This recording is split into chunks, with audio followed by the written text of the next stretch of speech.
Hello, my dear students. How are you all? I hope you all are well.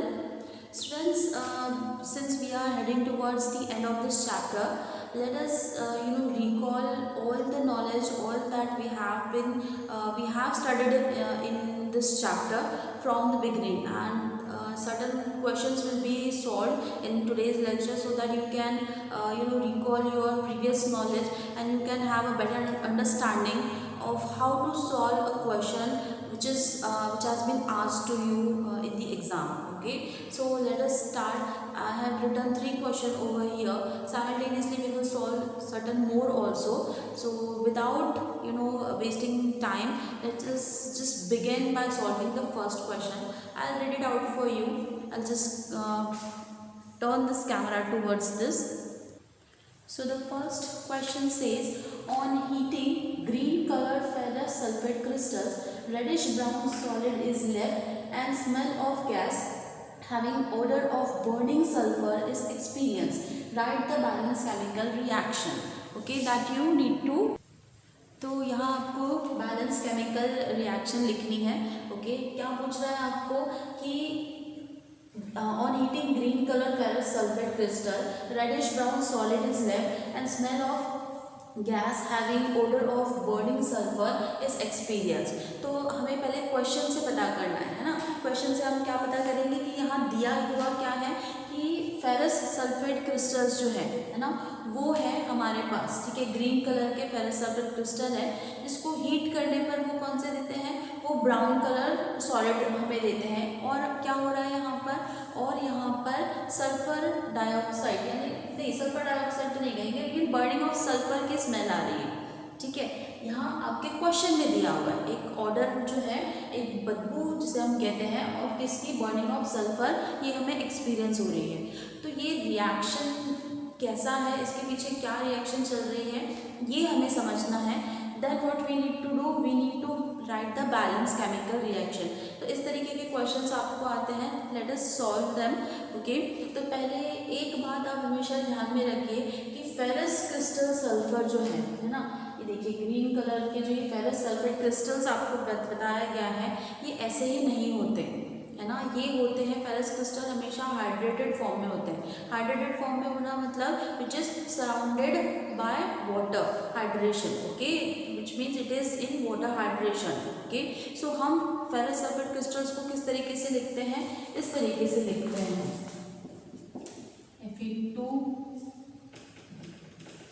FeSO4.7H2O.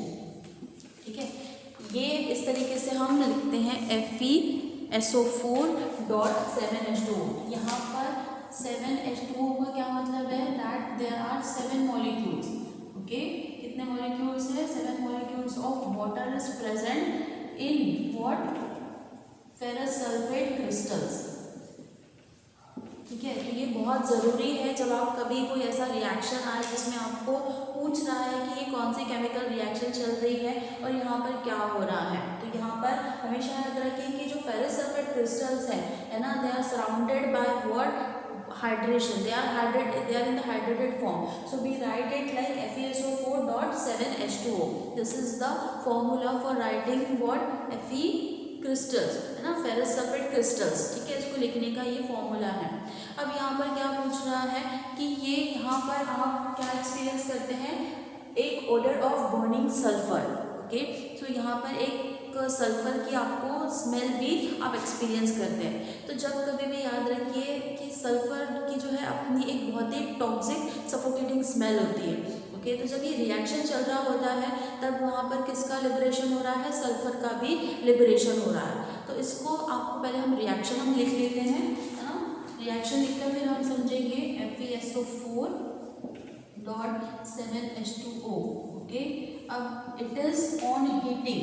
Okay, will give you what, ferric oxide Fe2O3 plus यहाँ पर liberation किसका हो रहा है, sulphur dioxide plus sulphur dioxide and water. Okay, तो यहाँ पर देखिए सबसे पहली चीज़ जो आपको समझने की है, जब कभी हम यहाँ हीटिंग का आया मतलब ये प्रोसेस क्या हो रही है, this reaction is a decomposition reaction. और डिकम्पोजिशन रिएक्शन में हमारा प्रोडक्ट क्या है, this is ferric oxide along with what, there is liberation of two gases, that is sulphur dioxide and sulphur trioxide also in addition with water. So this means what, it will also get liberated, है ना। यहाँ पर क्या हो रहा है, ये product हमें मिल रहे हैं, लेकिन यहाँ पर हमारे 3 प्रोडक्ट हैं SO2 अलॉन्ग विथ वाटर, जिसका भी लिबरेशन हो रहा है, ठीक है। ये साइन आपको क्या बताता है, अपवर्ड डायरेक्शन का, and there is liberation of what, certain gas is liberated. So odor of burning sulfur, इसी पर से आपको समझना है और उस रिएक्शन को लिखना है। Okay, now what it is saying, this is now we know that this is a decomposition reaction and the products are what, ferric oxide, also there is a liberation of 2 gases, okay, sulfur dioxide and sulfur trioxide, along with what, in addition H2O, which is also getting liberated, okay. Now what it is asking, it is asking to write the balanced chemical reaction. Now we have written the reaction, but we need to balance it. So what did I told you, where we should start writing the balancing part, from where the compound is having maximum number of atoms, okay. So here we have how much, here we have iron, that is 2, so here we can write 2, okay. Now how many water molecules we have here, 7 to the 14 and 8, okay. So 7 to the 14 and 14 into 2, so 14 into 2 means 28 H2O molecules we need. अब हमें 28 चाहिए, तो इस तरीके से इसको balance करना होगा कि ये क्या हो, 28 मॉलिक्यूल्स, तो यहाँ मैं 14 लिख सकती हूँ ना। अब अगर सपोज करिए, इसको मैं थोड़ा अच्छे से लिखती हूँ, इसको 14 H2O, 14 2 are 28। अब यहाँ देखिए ये रिएक्टेंट में बैलेंस हो गया, हुआ है बैलेंस, ओके। अब यहाँ पर सल्फर को चेक करिए, sulphur 1 sulphur 2, so here 2 sulphur है बैलेंस, सल्फर बैलेंस है। अब देखते हैं ऑक्सीजन, ऑक्सीजन कितना है यहाँ पर, देखिए 7, this 7 and this 8, okay. So 2 7s are 14, 14 plus 8, 14 plus 8 is how much, 22 oxygen. So we need to write over here, check over here that this is balance or not. अगर यहाँ पर 22 है तो यहाँ पर भी 22 ऑक्सीजन होनी चाहिए। So this is 3 plus 2 5, 5 plus 3 8 and 14. So 8 plus 14 22. अब ये रिएक्शन पूरी बैलेंस हो गई है, ठीक है। तो हमें बिगिनिंग करना है कहाँ से, where the maximum number of atoms are present in the product part, वहाँ से हम उसको बैलेंस करना स्टार्ट करते हैं। ये बहुत इंपॉर्टेंट रिएक्शन है, इसमें आपको देखिए बहुत कुछ जानने के जैसा है कि जहाँ आपको पता होना चाहिए कि जब ये पर्टिकुलर लिबरेशन होता है along with the addition of water, तो वाटर भी लिबरेट होता है, ओके। ये डिकम्पोजिशन रिएक्शन में जब कभी भी हीटिंग आए तो आप समझ जाइए कि वहाँ थर्मल डिकम्पोजिशन हो रहा है ना। तो यहाँ हीट हो रहा है, यहाँ पर ये रिएक्शन कैसी है, thermal it is a decomposition reaction, okay. Heat is provided and that is how a particular green color ferrous sulfate crystals are getting converted into what, reddish brown solid, because of the liberation of what, sulfur dioxide and sulfur trioxide, okay. ये बहुत important reaction है, आप इसको अच्छे से समझिए, okay. Now we have a second question, okay. What happens when you bring ammonia and HCl close to each other? Write the balanced reaction. अब यहाँ देखिए, यहाँ पर HCl और अमोनिया ये दोनों ही क्या हैं, ये both are gases.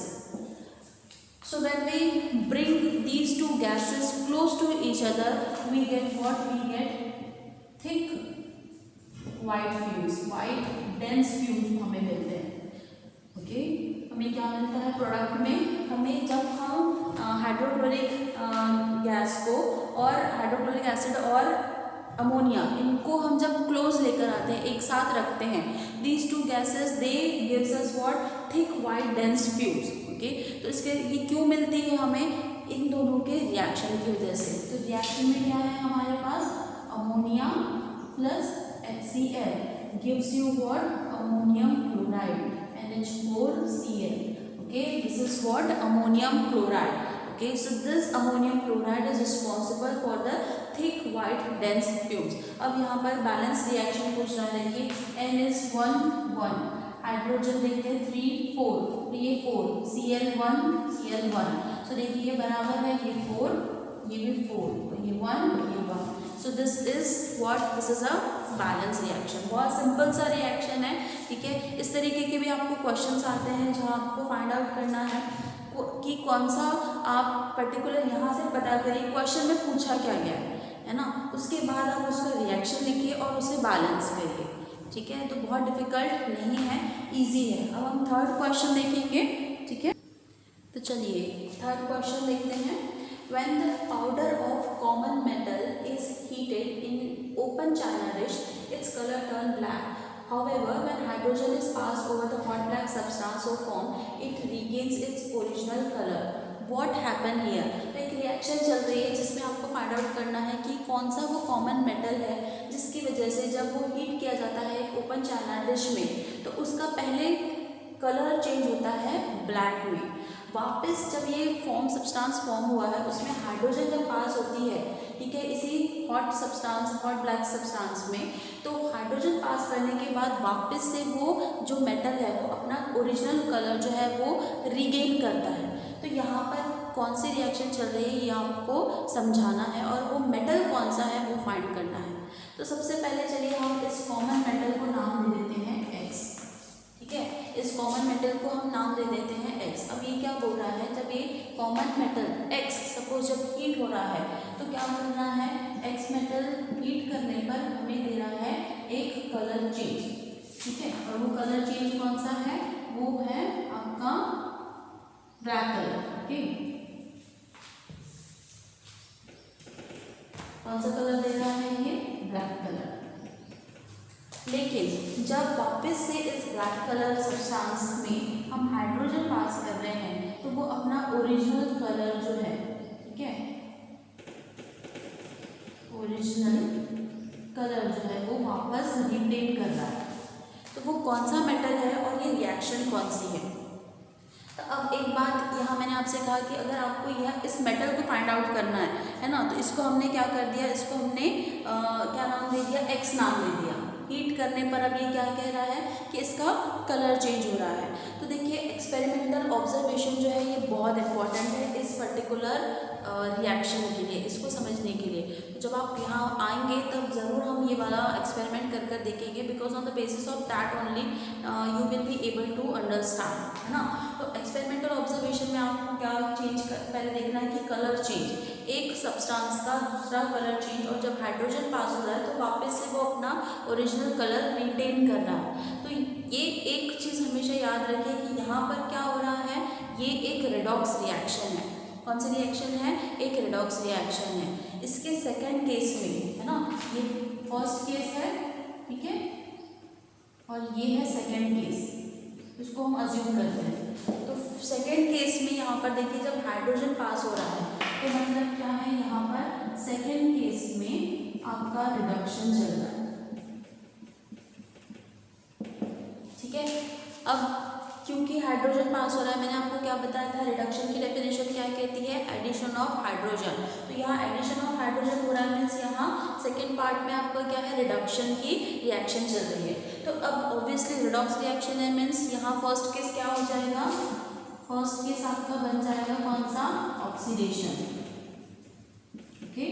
First case क्या है, oxidation, because always remember reduction is always accompanied by oxidation and oxidation is always accompanied by reduction in a redox reaction. So this is what, this is a redox reaction, okay, this is what, this is a redox reaction.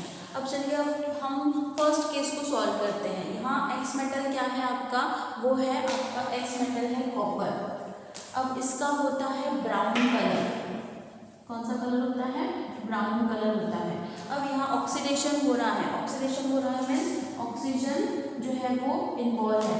तो जब oxidation involve होता है when copper reacts with oxygen, so this brown colour slowly turns black, okay. जब oxygen के साथ reaction होता है so this copper brown in colour, it slowly turns black, okay, resulting into what, resulting into copper oxide. Okay, so first case में यहाँ addition of oxygen है यानी oxidation की रिएक्शन है।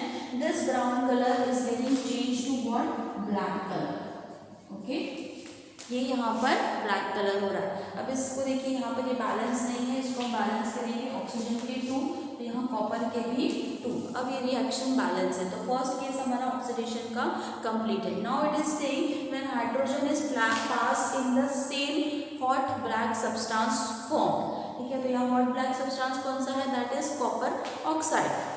तो इसको हम लिखेंगे कॉपर ऑक्साइड प्लस हाइड्रोजन। तो जब ये रिएक्शन होती है तो हमें क्या मिलता है, वापस से हमें कॉपर मिलता है and water molecule is form. यहाँ देखिए, here we get copper plus H2O।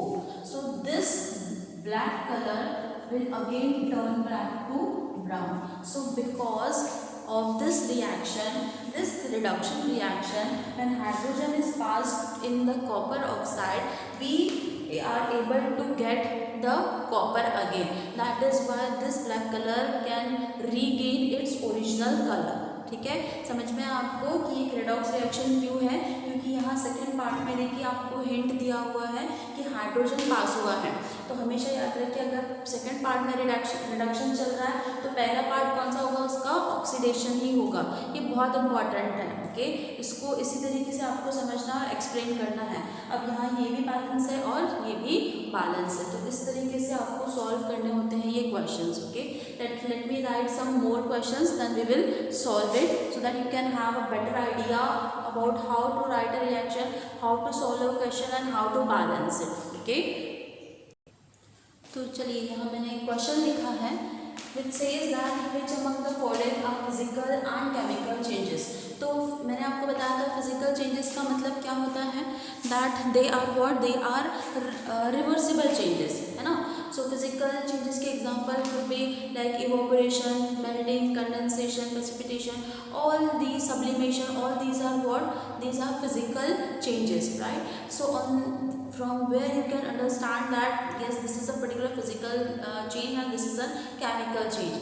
Chemical change क्या है, this process is what, irreversible. chemical changes क्या होते हैं, वो irreversible होते हैं। once the product has formed it cannot be converted back, it cannot be reverted back. so इसका best example कौन सा मैंने आपको बताई थी, that burning or combustion, right. so all burning or combustion related reaction will be what, will be a example of what, chemical change, है ना। तो इसमें हमें क्या मिलता है, केमिकल चेंज में प्रोडक्ट जो है वो चेंज होता है। तो अब देखिए यहाँ जो क्वेश्चंस पूछे गए हैं, लाइक इवोपोरेशन ऑफ पेट्रोल, तो is it a physical change और अ केमिकल चेंज। तो यहाँ देखिए evaporation itself it is telling that only evaporation of petrol is going on, no new product is form, है ना। सो पहला क्या है हमारा, फर्स्ट है हमारा फिजिकल चेंज। ओके, फर्स्ट क्या है हमारा, फिजिकल चेंज है, ठीक है, क्योंकि यहाँ पर इवोपोरेशन हो रहा है और इवोपोरेशन क्या इसको डिनोट करता है, फिजिकल चेंज को। यहाँ कोई नया प्रोडक्ट जो है वो फॉर्म नहीं होगा। लेकिन यही अगर हम सेकेंड बात करें, बर्निंग ऑफ एलपीजी, बर्निंग हो रहा है एलपीजी का मतलब क्या हो रहा है, कंबशन हो रहा है, राइट, कंबशन हो रहा है। और कंबशन के हमारे प्रोडक्ट क्या होते हैं, कार्बन डाइऑक्साइड एंड वाटर, ये पढ़ा चुकी हूँ मैं आपको, है ना। तो कार्बन डाइऑक्साइड एंड वाटर मतलब यहाँ प्रोडक्ट बिल्कुल रिएक्टेंट से अलग फॉर्म हुए हैं। अब इन दोनों को जोड़ेंगे तब भी हम ये बना नहीं सकते, है ना। So that is why this is what, this is an chemical change, ठीक है। ये क्या है, ये एक केमिकल चेंज है। ओके, कंबशन क्या है, ये केमिकल चेंज है। Third, it is saying heating of iron rod to red hot. अब यहाँ हीटिंग दिया, इसका मतलब आप उसको केमिकल चेंज नहीं समझेंगे। यहाँ देखिए, यहाँ से बोल रहा है कि आयरन रॉड को आप हीट कर रहे हैं कब तक, रेड हॉट होने तक। अब जब वो कूल होगा तो it will be reverted, it will regain its original shape, है ना, it will regain back to its original form. तो जब ये रेड हॉट से वो ठंडा होगा तो iron rod will be iron rod, there will be no such change in the formation, right. कोई चेंज हो रहा है क्या प्रोडक्ट में, कोई प्रोडक्ट फॉर्म हो रहा है क्या, बिल्कुल नहीं, सिर्फ आप हीट कर रहे हैं। तो हीट करना क्या है, कूल करने पर वापस अपने प्रोडक्ट में, अपने रिएक्टेंट में आना होता है ना। So this is what, this is also again a physical change. Okay, अगर हम फोर्थ देखें, curdling of milk, मतलब यहाँ पर क्या हो रहा है, lactose is getting converted to lactic acid, right? That means definitely a new product is formed. Now what it has said that of course milk can be converted to curd, but can curd be converted back to milk? No, that is an irreversible process. That cannot be done, है ना? That is totally not possible. So this particular reaction, this example is what? It's a chemical change. Okay, ये कैसा है? ये chemical change का example है. Last one, sublimation of solid ammonium chloride. Okay, so ammonium chloride का sublimation, अब यहाँ पर देखिए solid is getting converted to gaseous state and it can be reverted back to solid state also. So जब एक conversion हो रहा है दूसरे में और दूसरे का वापस से interconversion हो रहा है, this means what? This is again your physical change. Okay, ये भी क्या है आपका एक फिजिकल चेंज है. यहाँ पर कोई नया प्रोडक्ट फॉर्म नहीं हुआ, आप उसको क्या कर सकते हैं, आप उसको वापस से रीगेन कर सकते हैं. ओके, तो कभी ऐसे क्वेश्चंस आए तो उसको इतना डिफिकल्ट मत समझिए, उसको इतना कंफ्यूजिंग मत समझिए, उसके क्वेश्चन में ही उसका आंसर है. Okay, now this is really important, you need to write the balance chemical reaction. So two are given. Lead acetate solution is treated with dilute HCl to form lead chloride and acetic acid. तो चलिए lead acetate को हम लिख लेते हैं. This is CH3COO twice Pb. Okay, it is reacting with what? Dilute HCl. Okay, this is the dilute form. So giving you what? Giving you lead chloride, that is PbCl2 and acetic acid, that is CH3COOH. Okay, अब यहाँ देखिए, यहाँ मैंने इसको twice क्यों लिखा है, क्योंकि मैंने आपको बताया था 9th स्टैंडर्ड में भी आपको पढ़ाया था मैंने, और इसके पहले भी आपको बताया था कि लेड किसकी स्टेट में होता है, 2+ स्टेट में होता है. यहाँ पर 2 पॉजिटिव साइन है, जबकि ये एसिटेट किसकी स्टेट में होता है, ये एक नेगेटिव होता है. ओके, तो एक नेगेटिव को इसके साथ बैलेंस करने के लिए हमें क्या लिखना होता है, इसको 2 लिखना होता है. ठीक है, इसको हमने क्या किया है, इसके साथ बैलेंस किया, क्योंकि यहाँ पर लेड एसिटेट बोल रहा है. समझ रहे हैं आप. अब यहाँ देखिए ये रिएक्शन में आपको क्या मिल रहा है, lead chloride and acetic acid. ठीक है, ये क्या है आपका, ये है लेड क्लोराइड. ओके, और ये है acetic acid. Acetic acid is nothing but what, it's a vinegar, है ना. विनेगर का दूसरा नाम है. यह आपने बायो में भी पढ़ा है और आपने केमिस्ट्री में 8th स्टैंडर्ड में पढ़ा है कि एसिटिक एसिड कैसे फॉर्म होता है. ओके, सो यहाँ इसको आपको बैलेंस करना है. अब देखिए यहाँ पर Pb1 क्लोरीन 2, तो इसको कर दिया आपने 2. ठीक है, अब यहाँ देखिए CH3COO, ये 2 है और हाइड्रोजन भी 2 है, तो यहाँ पर क्या लगेगा, यहाँ पर भी 2 लगेगा. ओके, अब ये रिएक्शन क्या हो गई, बैलेंस हो गई. ठीक है, इजी है, बहुत डिफिकल्ट नहीं है. आप सिर्फ क्वेश्चन पढ़िए, क्वेश्चन में ही आंसर है. ओके, ये फर्स्ट है. Okay, second, iron oxide. Iron is in 3+ state. ठीक है, 3rd स्टेज में है वो. On heating with carbon monoxide gas reacts to form solid iron and liberates carbon dioxide. तो यहाँ पर देखिए Fe2O3 प्लस किसके साथ, कार्बन मोनोऑक्साइड के साथ, gives you what, Fe. here liberation of carbon dioxide is going on. ठीक है, तो यहाँ मैंने आपको क्या बताई थी, है ना, कि ये आयरन कौन से स्टेट में है, आयरन हमें यहाँ पर 3+ स्टेट में दिया हुआ. ओके, ये 3+ स्टेट में है. ये ध्यान रखिए कि किस बारे में, ये Fe2+ के बारे में बता रहा है, Fe3+ के बारे में बता रहा है, ये आपको पढ़ना पड़ेगा. हाँ, अगर दिया है तो आपको समझना पड़ेगा. कार्बन मोनोऑक्साइड के साथ रिएक्ट कर रहा है, तो कार्बन मोनोऑक्साइड के साथ रिएक्ट करने पर हमें सॉलिड फॉर्म में आयरन मिल रहा है. ठीक है, सॉलिड फॉर्म में, और क्या हो रहा है, कार्बन डाइऑक्साइड का लिबरेशन हो रहा है, यानी हमें सिर्फ एक ही प्रोडक्ट मिल रहा है जो है सॉलिड फॉर्म में आयरन. ओके, अब इसको आपको बैलेंस करना है. अब यहाँ देखिए ये Fe2 है, तो ये यहाँ पर हो गया 2. ठीक है, O3 and 4, यहाँ पर कितना है 2, लेकिन यहाँ कितने होने चाहिए 3, तो ये आपने यहाँ 3 लिखा. अब यहाँ ये 3 2 6 पर भी आप क्या लिखेंगे 3. Now this is 3 and 3 is 6 and also carbon is 3. ठीक है, तो यहाँ पर इस तरीके से आपको बैलेंस करना है रिएक्शन को.